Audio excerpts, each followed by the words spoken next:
Hello everyone. आज का जो क्लास है, आज के जो हमारा डिस्कशन है, बेसिकली इसमें हम we are going to discuss numericals based on dot product and cross product. तो जो लास्ट लेक्चर था उसमें मैंने इसका जो थ्योरेटिकल पार्ट जो था वो डिस्कशन किया था ना, कि व्हाट इज डॉट प्रोडक्ट, उसकी क्या क्या प्रॉपर्टीज थी और क्या क्या उसका यूज जो था, वो है ना, कुछ प्रैक्टिकल जो यूज बताना था, वो सब हमने डिस्कशन किया था। अब आज बेसिकली उस पे हम क्या करने वाले हैं, उस पे न्यूमेरिकल्स हम करने वाले हैं, ठीक है। So now let us start the discussion. Let us see the very first question. Correct, given vector a is equal to 2i cap plus 3j cap and you have to find the angle between a vector and y axis। ये चीज बताना है बेटा, आपको angle बताना है। So let us see the solution of this question. तो देखो बेटा, वाई एक्सिस की अगर बात करें तो वाई एक्सिस का मतलब क्या हो, वाई एक्सिस का मतलब जे कैप हो गया। तो किन्हीं भी दो वेक्टर्स के बीच में एंगल निकालने के लिए दो फॉर्मूले हमने देखे थे, एक क्रॉस प्रोडक्ट वाले फॉर्म से और एक डॉट प्रोडक्ट वाली फॉर्म से। तो दोनों फॉर्म से देखेंगे कौन सा ऑप्शन मैच करेगा, क्योंकि आप ऑप्शन देख पा रहे हैं, ऑप्शन में टेन वाली फॉर्म भी है और साइन वाली फॉर्म भी है, कॉस वाली फॉर्म भी है। तो ये देखना पड़ेगा। देखो बेटा किस तरह से करेंगे। तो एक वेक्टर, तो जो वेक्टर ए का आपको गिवन है, वो वेक्टर ए तो बड़ा क्लियर हो गया, तो हो गया 2i cap plus 3j cap, है ना। एक वेक्टर तो यही हो गया। तो दूसरा जो वेक्टर बी वेक्टर जिसको मैं कह रहा हूं बेटा, वो वाई एक्सिस है। वाई एक्सिस का मतलब क्या होगा कि वाई एक्सिस मींस जे कैप। तो अब जरा मैं सबसे पहले डॉट प्रोडक्ट वाला फॉर्मूला आगे यूज करूं बेटा, कि cos थीटा की वैल्यू क्या आएगी। cos थीटा का फॉर्मूला सभी को बहुत अच्छे से याद है, a dot b divided by magnitude of a and magnitude of b, इन दोनों का प्रोडक्ट होगा।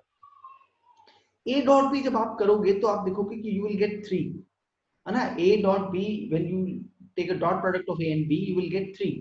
magnitude of a is beta 4 plus 9 and magnitude of j is 1, so 3 by root 13। ये हो गया क्लियर। तो यानी कि यहां से तो जब आप देखोगे तो यहां से तो बात नहीं बन रही है ना, cos थीटा की वैल्यू यहां से तो नहीं आ रही है। इसको करने के एक और आसान तरीका भी बताऊंगा, पहले एक और तरीके से इसको देख लेते हैं कि बेटा cos थीटा की वैल्यू आ गई है, तो यानी कि यहां से बेटा आप कैसे लिखोगी, theta is equal to cos inverse, theta is equal to cos inverse 3 by root 13, like this. तो अगर cos थीटा की वैल्यू आ गई है तो जरा sin थीटा की वैल्यू देखो। sin थीटा की फॉर्म में हो सकता है कि आंसर आ रहा हो, तो sin थीटा की वैल्यू क्या होगी, under root of 1 minus cos square theta, तो it will be equal to 9 by 13। तो बेटा it is equal to root of 13 minus 9 by 13। तो बेटा ये कितना आ गया आपका, ये आ गया 2 बाय रूट 13। और वी कैन से कि theta is equal to sine inverse की फॉर्म में आप देखेंगे तो sine inverse will be equal to sine inverse 2 by root 13। तो देखो यहां से समझ में आ रहा है कि कॉस वाला फॉर्म भी नहीं आ रहा है, साइन वाला फॉर्म भी नहीं आ रहा है, तो भाई कोई दिक्कत नहीं, फिर टेंजेंट वाली फॉर्म देख लो। तो टेन थीटा की अगर बात करूं तो बेटा tan theta will be equal to sine by cos which is equal to 2 by 3, और you can say theta is equal to tan inverse 2 by 3, tan inverse 2 by 3, so tan inverse 2 by 3 is option B, so the answer to this question is option B। तो इस तरीके से बेटा देखो आपने question को किया ना, बड़ा सिंपल। अच्छा, इसको करने का एक और तरीका भी देखो, ये क्योंकि थोड़ा सा सिंपल फॉर्म है तो इसको किया जा सकता था। देखो कैसे बेटा, कि आपको वेक्टर ए गिवन है, ध्यान से देखना। एक इसको सिर्फ इस पर्टिकुलर क्वेश्चन के लिए अल्टरनेट मेथड अगर मैं देखना चाहूँ तो देखो बेटा कैसे करूंगा, कि वेक्टर ए क्या है, 2i का प्लस 3j का। तो इस वेक्टर को अगर मैं रिप्रेजेंट करूं बेटा, ये लो, क्योंकि टू डायमेंशन में है ना, ये एक्स एक्सिस है, ये वाई एक्सिस है।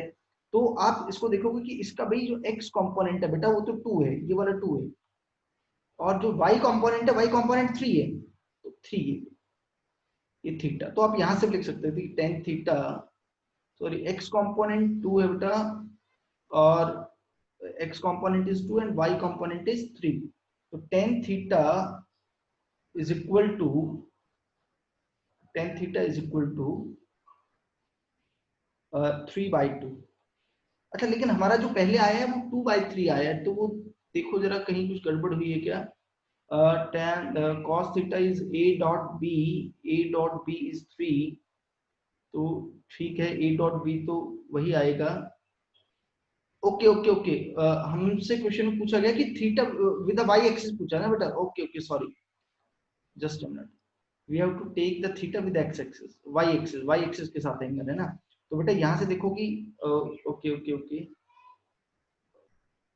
ये थोड़ा सा एग्जाम में ध्यान रखने की जरूरत है ना कि tan थीटा वाई एक्सिस के साथ था, तो बेटा यहाँ से आगे 2/3, तो you will get the same answer, tan inverse 2/3, again option B is the correct answer.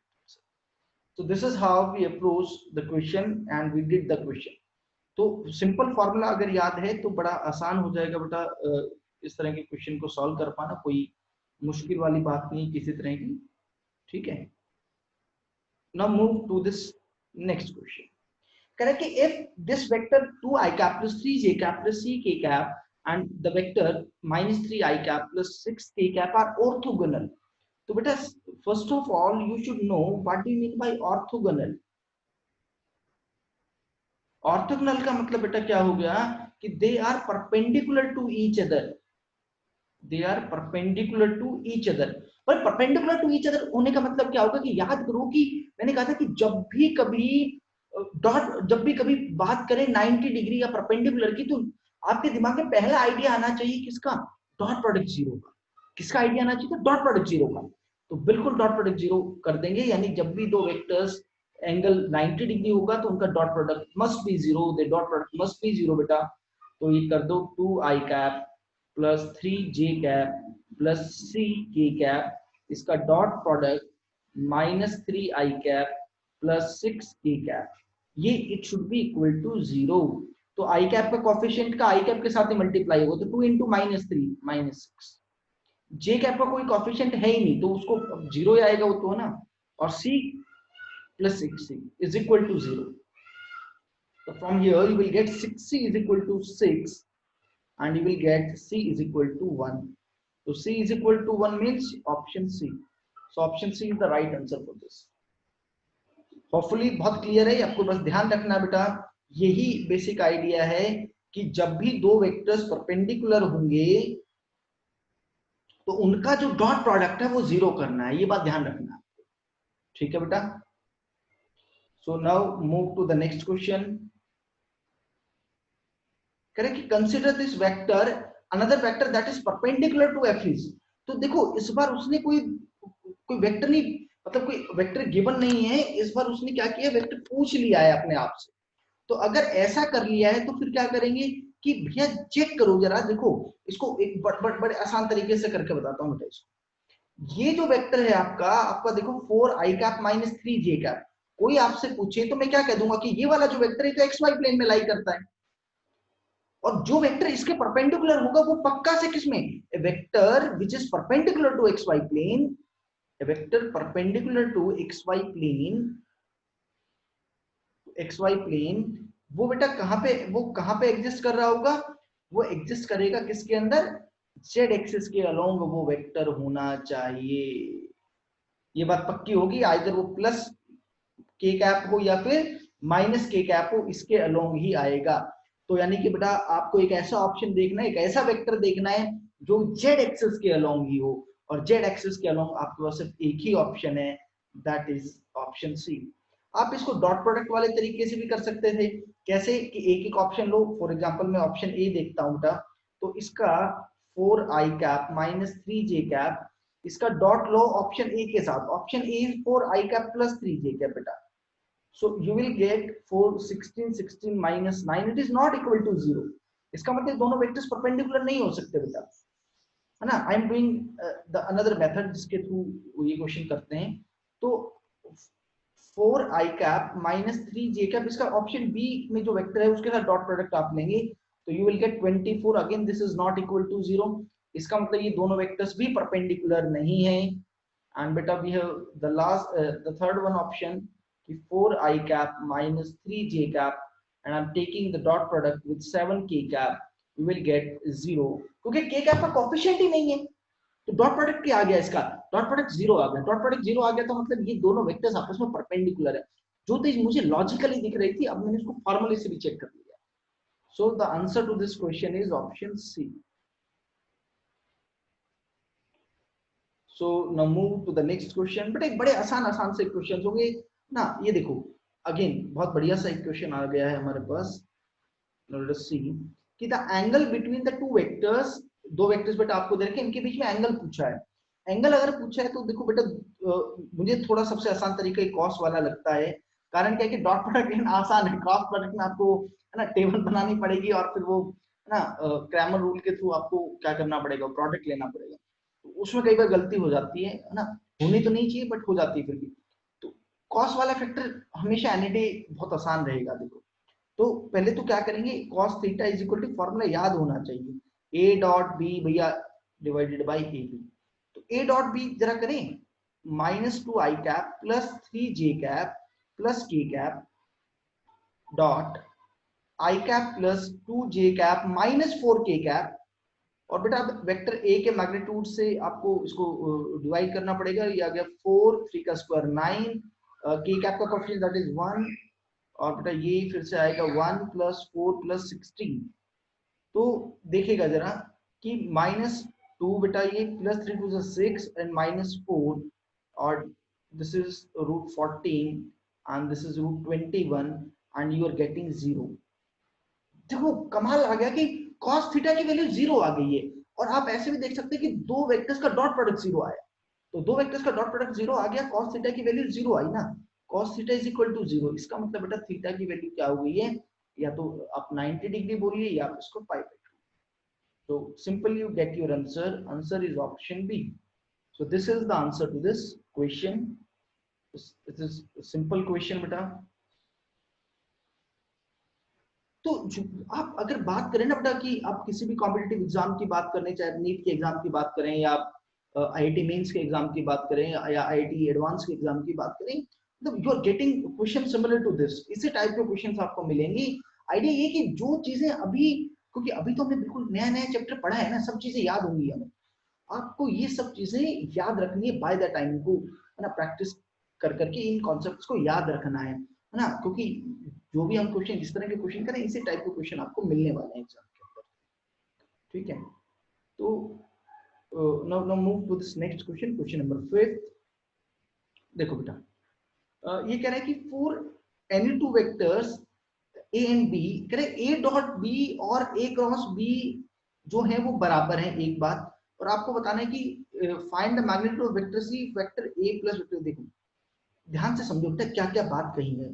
तो अगर आपको ये क्वेश्चन में समझ में आ जाए ना कि आपसे पूछा क्या गया है, तो मुझे लगता है क्वेश्चन आप कर ही दोगे अगर आपने ठीक ठाक से तैयारी की है. तो ए डॉट बी का, ए डॉट बी जो इक्वल है बेटा ए क्रॉस बी के मैग्नीट्यूड के इक्वल है. ए डॉट बी कैसे लिखते हो आप, a B cos theta and a cross b will be equal to a B sine theta.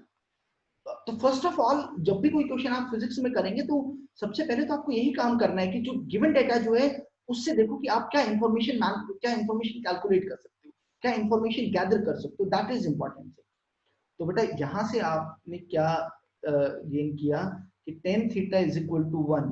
तो बेटा टेन थीटा 1 है तो ये समझ में आ गया कि वेक्टर ए और वेक्टर बी के बीच में एंगल 45 है. तो ये जो इंफॉर्मेशन दी है ना, आप ऐसा भी देख सकते हो कि यानी एंगल 45 डिग्री होगा. तो भैया यस सर, तभी क्या होगा, जो दोनों का जो मैग्नीट्यूड आएगा डॉट प्रोडक्ट का भी क्रॉस प्रोडक्ट का वो इक्वल आएगा. दूसरी बात क्या कहा है कि आपको वेक्टर सी का मैग्नीट्यूड बताना है. वेक्टर सी जो है ना बेटा, वो वेक्टर ए और वेक्टर बी का क्या है, वेक्टर एडिशन है, रिजल्टेंट है. तो बेटा सी का आप मैग्नीट्यूड कैसे निकालोगे, अंडर रूट ऑफ, फॉर्मूला सबको याद होना चाहिए, A square plus B square plus 2ab cos theta.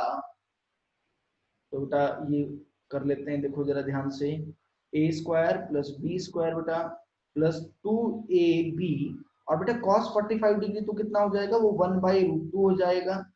तो हमारा आंसर आ गया है इसी स्टेप में. Your answer will be equal to A square plus B square and it will be equal to √2ab. So the answer is option D. तो देखो option D इसका आंसर आ गया आपके पास.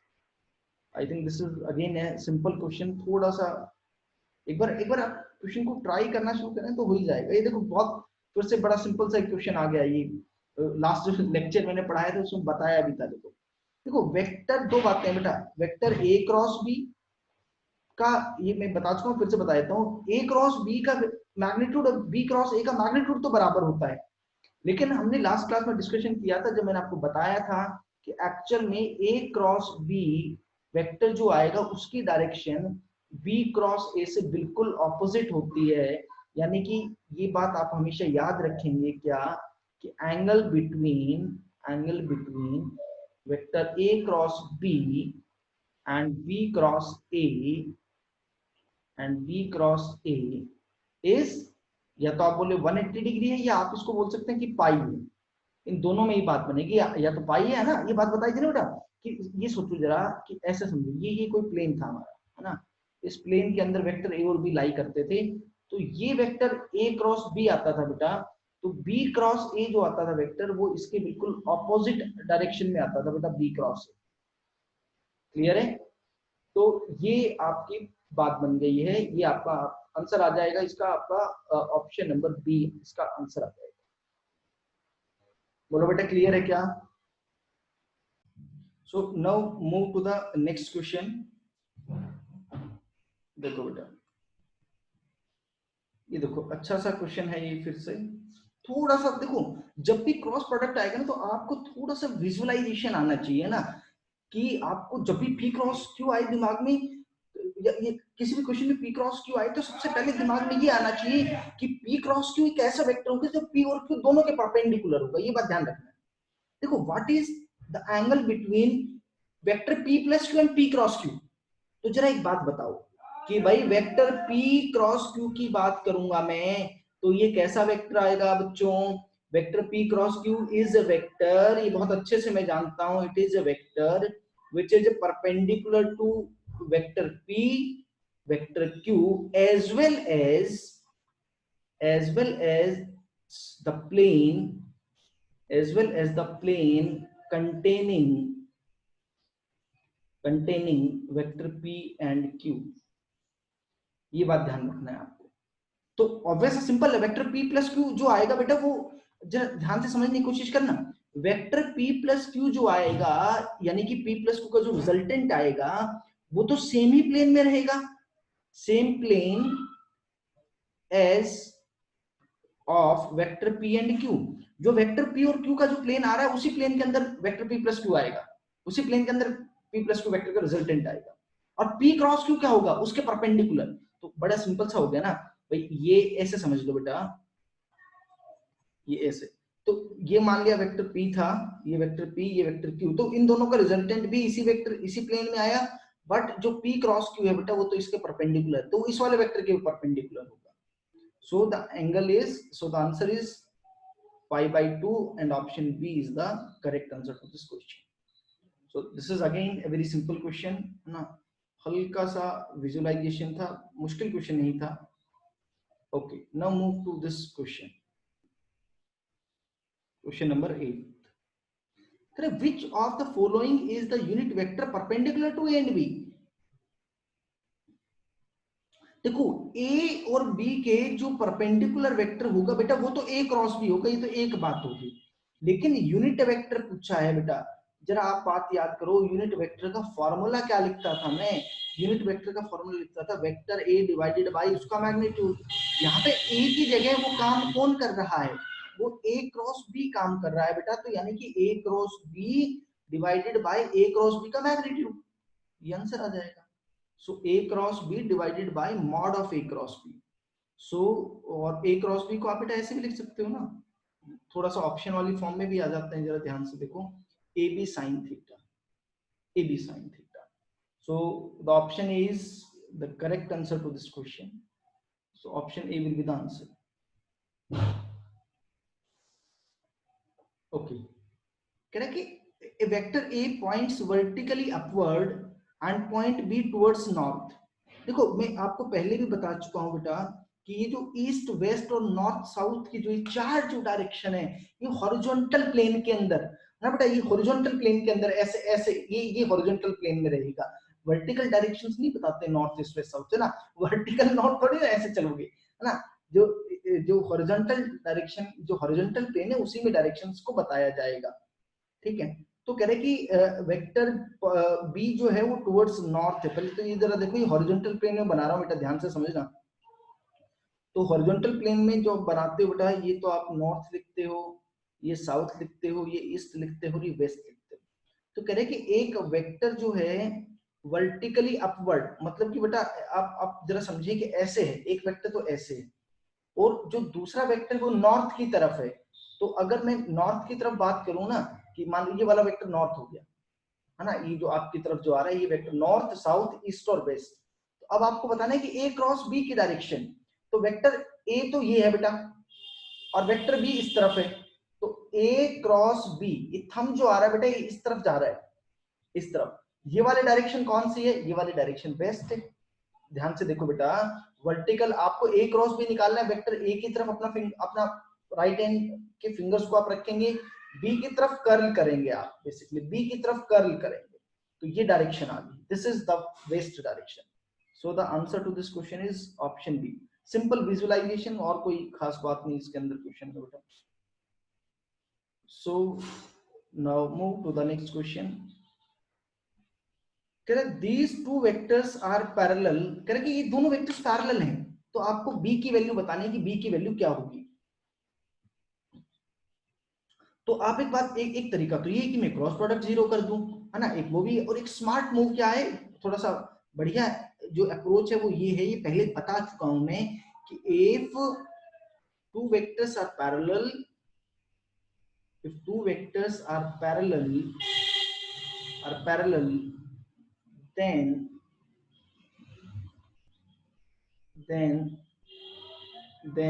the ratio of coefficients of I cap, j cap and k cap are same, वो ratio same रहेगा बेटा। तो यानी कि आप जरा रेशियो देखो जरा बेटा, कि 2/1 it should be equal to b/1, it should be equal to 2/1। बड़ा सिंपल सा हो गया बेटा, b की वैल्यू 2 आ गई, वेरी सिंपल। क्रॉस प्रोडक्ट से आप करते तो भी you will get the same answer, you will getting the same answer, option C. Now move to the next question. What is the unit vector perpendicular to the following vectors? अच्छा बेटा एक बात है ना, मैं थोड़ा सा हल्का सा एक चीज बता देता हूँ आपको। ये खैर अभी भी ये क्वेश्चन आया था कि a क्रॉस b के यूनिट वेक्टर परपेंडिकुलर क्या होगा। हमने ऐसे लिख दिया था a cross b by A B sine theta और mod of a mod of, है ना, आप इस तरीके से हम। अच्छा बेटा एक सेकंड कुछ मुझे लग रहा है कि हमने ना गड़बड़। अच्छा ठीक है, ए क्रॉस बी का जो मॉड आएगा तो ए बी साइन थीटा ही आएगा, ठीक है। तो देखो ये हमने लिखा था कि mod of, sorry, a cross b by A B sine theta, लेकिन आप देखो बेटा यहाँ पे मुझे लगता है कि प्लस माइनस साइन भी लगाना चाहिए। प्लस माइनस साइन क्यों? क्योंकि वो जो परपेंडिकुलर वेक्टर आएगा ना, मान लो कि ये प्लेन है बेटा, इसके परपेंडिकुलर ये वेक्टर भी आ सकता है और ये नीचे की तरफ भी आ सकता है, दोनों वेक्टर्स पॉसिबल है। सो ये बात माइंड में जरूर रखेंगे कि दोनों पॉसिबिलिटीज हो सकती हैं, plus value with vector with plus sign and vector with negative sign, both are possible. तो पहले तो हमें इसका ए क्रॉस बी कैलकुलेट करना पड़ेगा, ए क्रॉस बी। तो ए क्रॉस बी के लिए मैंने बताया था आपको कि क्या करना होगा आपको, कि सबसे पहले आपको इस तरह से डिटरमिनेंट फॉर्म बनाना पड़ेगा, ये आई कैप, ये जे कैप और ये के कैप, लाइक दिस। तो आप देखो कि ए क्रॉस बी कर रहा हूं तो आई कैप का कोएफिशिएंट 2, जे कैप का कोएफिशिएंट 2, के कैप का कोएफिशिएंट -1, दूसरे वाला जो वेक्टर है उसमें 6, -3 और 2 बेटा। तो आप ए क्रॉस बी कैसे लिखते हैं, पहले आप क्या करते हैं भाई, इस वाले का ये वाला कॉलम और ये वाला रो दोनों आप छुपा देते हैं, और फिर आप इसको क्रॉस मल्टीप्लाई ऐसे करते हैं। तो 2 2 जा 4, -3 to -1, तो ये तो प्लस 3, ये आ गया, है ना। आप साइन ऐसे लिखते हैं, प्लस माइनस और प्लस, ठीक है। तो माइनस ऑफ जे कैप बेटा, सिमिलरली ये वाला, ये जो है ये वाला छुपा दिया मैंने और ये वाला छुपा दिया, तो ये आएगा 4 और माइनस माइनस प्लस 6 हो जाएगा बेटा, प्लस के कैप, और के कैप में बेटा क्या लिखो, -6 एंड -12। तो ये बेटा क्या आ गया, I cap minus 10 J cap and minus 18 K cap. ये तो ए क्रॉस बी आ गया बेटा, यानी कि ये वेक्टर जो होगा ये परपेंडिकुलर होगा, लेकिन मुझे इसका तो यूनिट वेक्टर निकालना है, यूनिट वेक्टर। तो यूनिट वेक्टर निकालना है तो भाई क्या काम करो, इसी वेक्टर को इसके मैग्नीट्यूड के साथ क्या कर दो, डिवाइड कर दो, which will be equal to under root of i cap का आई कैप के कोफिशिएंट का स्क्वायर 1, ये प्लस 100 हो गया बेटा, एंड दिस इज 256। ठीक है, तो ये आई cap minus 10 J cap minus 18 K cap, ये कितना आ गया बेटा 357। 357। तो इसको आप सॉल्व कर सकते हैं, देख लेते हैं, ऑप्शन की भी हेल्प लेते हैं ना थोड़ा सा, कि देखो आई cap minus 10 J cap minus 18 K cap, तो ऑप्शन सी ही मैच कर रहा है, और तो कोई ऑप्शन मैच भी नहीं कर रहा, तो इसको सॉल्व करने की जरूरत नहीं। Option C is the answer, option C is the answer. Now move to the next question, question number 12। देखो बेटा अब क्या कह रहा है क्वेश्चन को समझते हैं जरा इसको। Correct, if magnitude of a vector product, vector product का मतलब बेटा क्या हो गया, A cross B, mod of A cross B आप लिखेंगे बेटा, is root 3 times the magnitude of scalar product, means ये हो गया बेटा, then the angle between the two vectors, again this is a simple question बेटा, simple, बहुत simple सा क्वेश्चन हो गया ये तो, a cross b is ab sin theta। In fact आज की जो क्लास है इसमें बेटा मैंने कोई बहुत मुश्किल क्वेश्चन भी नहीं रखे ना, बेसिक सी क्लास थी, पहला ही सेशन था हमारा जो डॉट प्रोडक्ट क्रॉस प्रोडक्ट के न्यूमेरिकल्स को लेके, तो this is it's not a difficult session. Last में कुछ 2-3 क्वेश्चंस थोड़ा सा मुश्किल जरूर है, बट वो भी कर लेंगे हम लोग, है ना। tan theta is equal to बेटा रूट 3 आ गया, tan थीटा की वैल्यू रूट 3 कहाँ होती है, ये तो सबको मालूम है बहुत अच्छे से, सब बच्चे अच्छे हो आप लोग। 60 डिग्री, या फिर मैं इसको पाई बाई 3 भी बोल सकता हूँ। Option B is the answer, simple calculation based question, कोई इसमें दिक्कत किसी तरह की नहीं है हमें। ठीक है बेटा, okay okay, now move to the next question.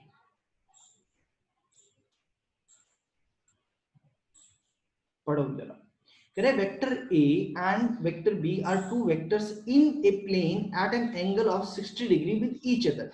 दो वेक्टर्स हैं ए और बी, उनके बीच में एंगल 60 डिग्री है। C is another vector perpendicular to the plane containing vectors A and B। तो C A और B दोनों के परपेंडिकुलर है, अरे तो कोई दिक्कत ही नहीं भैया, vector C is equal to A cross B, खत्म बात। ये तो बिल्कुल बच्चों वाला सवाल हो गया, अब तक तो मैच्योर हो चुके हैं ना हम इस बात में। ऑप्शन सी, क्योंकि A क्रॉस B ही एक ऐसा वेक्टर आएगा जो वेक्टर A और वेक्टर B दोनों के परपेंडिकुलर होते हैं, उस प्लेन के भी परपेंडिकुलर होते हैं जिसमें वेक्टर A और B दोनों होते हैं। तो option C is the right answer, option C. Simple question, very simple question बेटा।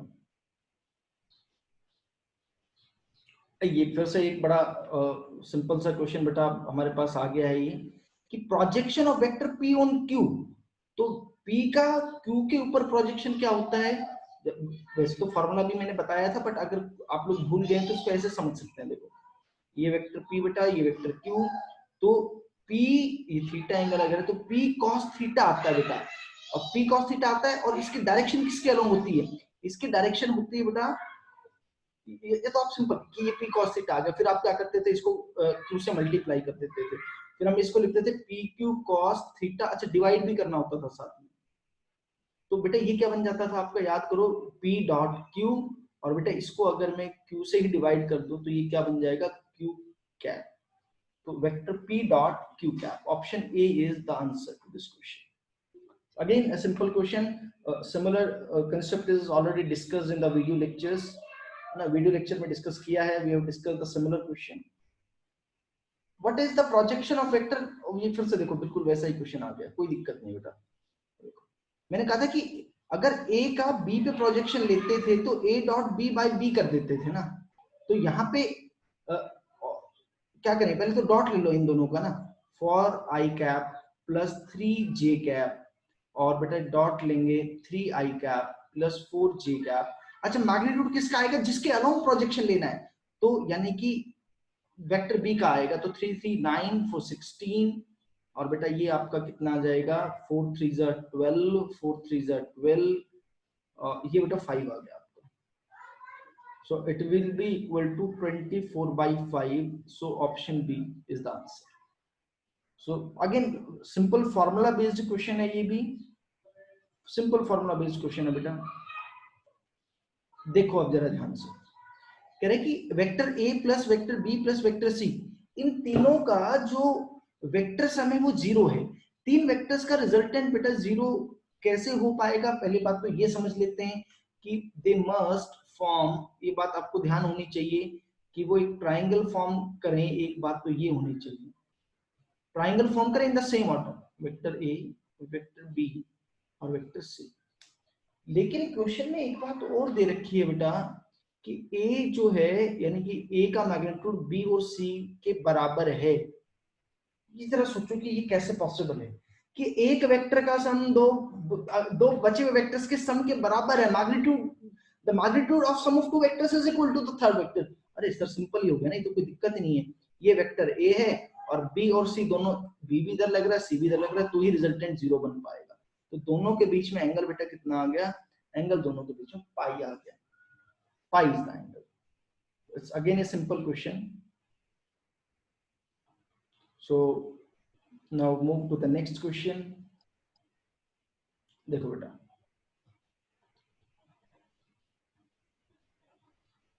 कह रहे थे resultant of vector p and q is perpendicular to p। This is a good question, बढ़िया सा क्वेश्चन है, जरा ध्यान से देखना। तो बेटा p और q का रिजल्टेंट क्या आएगा? p और q का रिजल्टेंट तो बेटा वेक्टर p प्लस q ऐसे लिखा जाएगा, और ये p के परपेंडिकुलर है। p के परपेंडिकुलर है तो इसका डॉट प्रोडक्ट 0 होना चाहिए। ठीक है, p और q के बीच में एंगल पूछा है बेटा, तो देखो कैसे करेंगे इसको कि p dot p plus q dot p is equal to 0। तो बेटा ये तो क्या बन गया? p स्क्वायर, ये हम ऑलरेडी कर चुके हैं, plus P Q cos theta is equal to 0। तो बेटा यहां से क्या आएगा कि p तो कॉमन हो गया, p is equal to minus of q cos theta is equal to minus of p by q, and theta is equal to cos inverse minus p by q. Again this is a simple question, formula based question, option B। तो जो multiplication of vectors के बेटे जो भी questions होंगे ना, they are not going to be the difficult ones, मुश्किल question नहीं होंगे। चलो बेटा अगला देखो, कह रहा था magnitude of the vector product of two vectors A and B. A और बी का जो मैग्नीट्यूड आएगा बेटा क्रॉस प्रोडक्ट का, वो तो आएगा A B cos theta. Cos theta की जो वैल्यू है बेटा, ये कॉस थीटा की वैल्यू जो है वो लाई करेगी किस किस के बीच में? सॉरी क्रॉस प्रोडक्ट की, वेक्टर प्रोडक्ट की बात हो रही है ना बेटा, it will be A B sine theta. और साइन थीटा बेटा लाई करेगा किस किस के बीच में? यहाँ तो हमसे मैग्नीट्यूड की बात कर रहे हैं ना, तो मतलब वैसे तो -1 से +1 के बीच में लाई करेगा, बट सिर्फ मैग्नीट्यूड की बात कर रहे हैं तो सिर्फ मैं ऐसे मान सकता हूँ 0 से 1 के बीच में बात हो रही है। तो इसका मतलब बेटा ए बी की जो वैल्यू है वो 0 से लेकर के, है ना, ए बी के बराबर या ए बी से कम हो सकती है, बट ए बी से ज्यादा नहीं हो सकती। So the answer is C, ना, ग्रेटर देन ए बी हो नहीं सकता, तो ऑप्शन ए खत्म हो गया। इक्वल टू ए बी हमेशा नहीं होगा, वो भी गलत हो गया। इक्वल टू 0 वो भी गलत हो गया, तो ऑप्शन सी बच गया आपका, लेस देन ए बी के कम ही आएगा। अच्छा बट ये वाला जो क्वेश्चन है बेटा, एक second, this question is more than one option. ये देखो अगर एक अकेला ऑप्शन सिंगल करेक्ट आता तो मैं ऑप्शन सी कह देता, लेकिन ये जो क्वेश्चन है जो पूछा हुआ है एक्चुअल में question, this is more than one option correct, है ना। जैसे कि आईआईटी एडवांस में पूछते हैं कि एक से ज्यादा ऑप्शन करेक्ट भी हो सकता है, तो एक से ज्यादा करेक्ट ऑप्शन होने के चांस में देखो ऑप्शन ए गलत हो जाता। हाँ, इक्वल टू ए बी हो सकता है, बिल्कुल हो सकता है, लेस देन ए बी बिल्कुल हो सकता है, और इक्वल टू 0 ये भी हो सकता है। तो इफ द आंसर, देखो दोनों तरह का क्वेश्चन ही पूछा जा सकता था। अगर ये क्वेश्चन सिंगल करेक्ट में पूछा जाता, your answer must be C, लेकिन क्योंकि मल्टी करेक्ट क्वेश्चन है, एक से ज्यादा ऑप्शन इसमें पूछा हुआ है, है ना। तो इसका मतलब आपको सिर्फ वो देखना है कि which one is the wrong option, उसको एलिमिनेट करते हैं, वो ऑप्शन ए है, the else options are correct, the rest options are correct, B सी।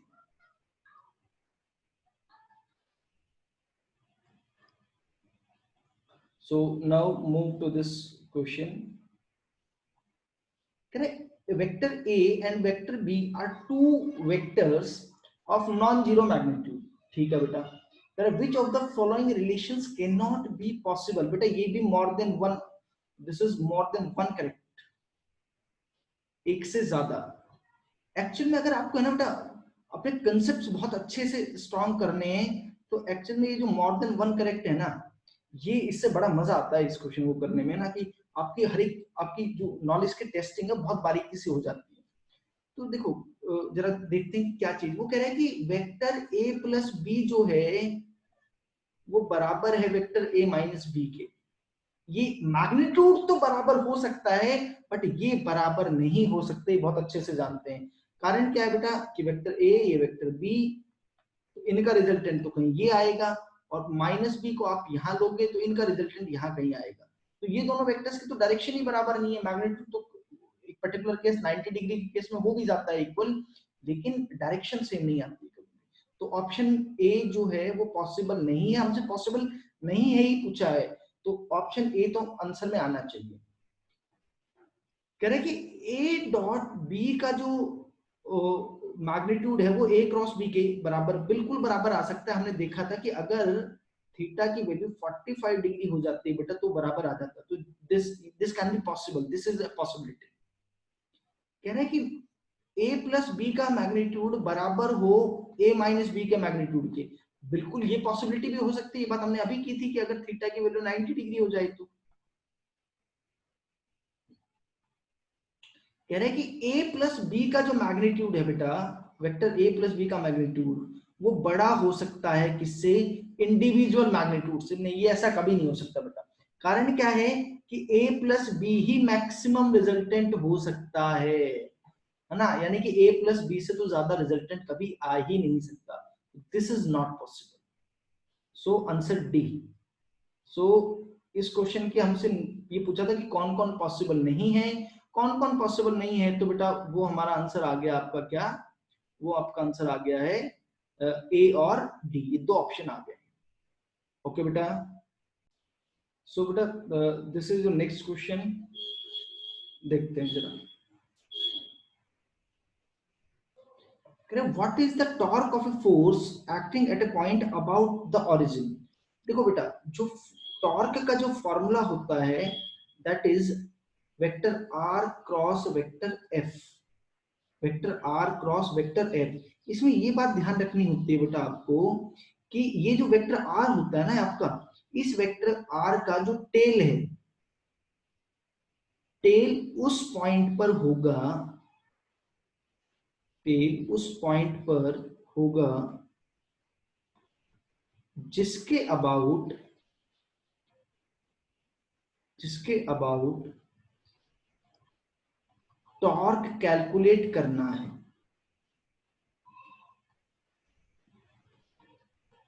ये बहुत इंपॉर्टेंट बात है।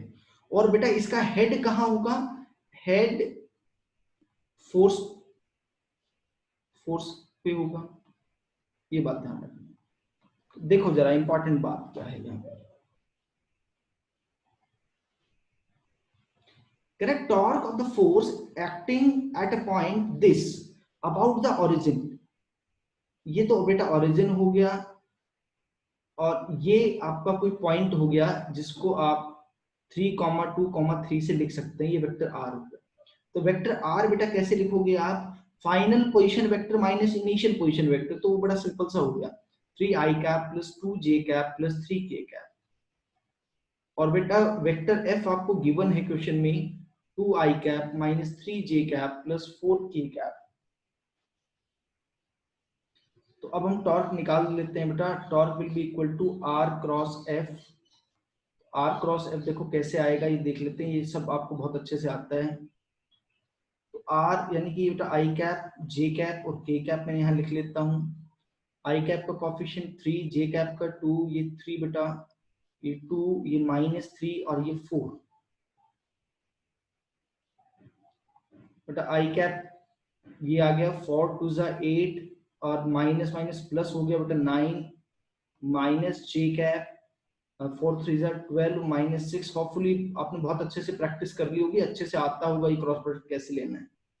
माइनस 9 और माइनस 4 बेटा it will be equal to 17 I cap 12 minus 6 6 6 minus 6 J cap and minus 13 K cap। तो ये तो बेटा आपका टॉर्क आ गया। जरा ऑप्शंस में से देख लेते हैं कि ये ऐसा ऑप्शन कौन सा मैच कर रहा है हमारा। तो देख लो 17 minus 6 minus 13, तो बेटा option B is the correct answer to this question. So इसका आंसर आ गया आपका ऑप्शन बी।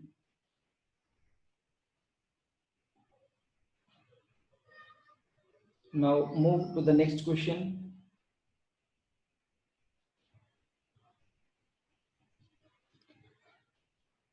बड़ा सिंपल सा क्वेश्चन है, आप लोग चाहो तो स्क्रीन पोज करके आप ट्राई भी कर सकते हो, है ना। ए डॉट बी, बी पे प्रोजेक्शन लिया तो बेटा ये इस तरीके से आएगा। ए डॉट बी आप करोगे तो -2 + 3 3 9 -4 और बेटा वेक्टर बी का मैग्नीट्यूड आप बड़े आराम से लिख सकते हैं माइनस आई कैप का कोफिशिएंट, आई कैप के कोफिशिएंट को -1 का स्क्वायर +3 का स्क्वायर +4 का स्क्वायर बेटा। तो 6 3 डिवाइडेड बाय 1 + 9 + 16, तो बेटा this will be 3/√26। 3/√26 means option B. Simple projection का क्वेश्चन बड़े आराम से हमने कर लिया, कोई दिक्कत किसी तरह की नहीं हुई हमें। Okay, this is a good question. थोड़ा सा हल्का सा आपको कैलकुलेशन करना पड़ेगा, एफर्ट करना पड़ेगा। दो वेक्टर्स दे रखे हैं बेटा आपको, वेक्टर ए और वेक्टर बी दे रखे हैं, बिल्कुल सही बात है, जो कि टाइम डिपेंडेंट वेक्टर्स है, माने कि टाइम के हिसाब से चेंज हो रहे हैं कुछ, ठीक है, वो क्वेश्चन में बना दिया उन्होंने। तो कह रहे हैं कि दोनों वेक्टर्स पैरेलल किस टाइम पे बनेंगे, परपेंडिकुलर किस टाइम पे बनेंगे, ये सब बातें करते हैं। परपेंडिकुलर की बात करो बेटा, तो परपेंडिकुलर के लिए तो डॉट प्रोडक्ट 0 करके देखो। तो बेटा कैसे लिखूं, A it implies 8t I cap -t² J cap dot t² I cap +2 J cap is equal to, ये देखो बेटा कितना हो गया, 8t³ -2t² is equal to 0। तो बेटा यहां से एक काम करो, 2t² कॉमन लिया हमने, तो ये क्या बन गया 4t -1 इज इक्वल टू 0। तो यहां से आ रहे हैं आइदर t इक्वल टू 0 और t इज इक्वल टू 1/4, ये आ गया आपका ऑप्शन सी आ गया कि t इक्वल टू, देखो ना ये option t equal to 1/4 second पे क्या हो रहे हैं, वेक्टर्स परपेंडिकुलर हो रहे हैं एक तरह से। अच्छा एक बार, I don't know whether it is multi correct और सिंगल करेक्ट, एक बार ये भी देख लेते हैं पैरेलल कब होंगे। तो पैरेलल के लिए हमने क्या बात बताया था बेटा, जो कोएफिशिएंट्स का जो रेशियो है वो सेम होना चाहिए, 8t/t², it should be equal to -t²/2 बेटा। तो पहली बात तो ये हो गया कि यहां से बिल्कुल साफ समझ में आ रहा है कि जो वैल्यू है वो नेगेटिव आएगी, तो नेगेटिव ऑप्शन में दे नहीं रखा तो कोई पॉसिबल वैल्यू आएगी नहीं यहाँ से। इनफैक्ट आप इसको ऐसे लिख सकते हैं 8/t is equal to minus of t²/2, और we can write t³ is equal to बेटा, t³ इज इक्वल टू 16 -16। तो यहाँ से from here we are not getting, basically we are getting a negative value of t which is not possible, so the correct answer is option C only. Okay, now move to this 23rd question.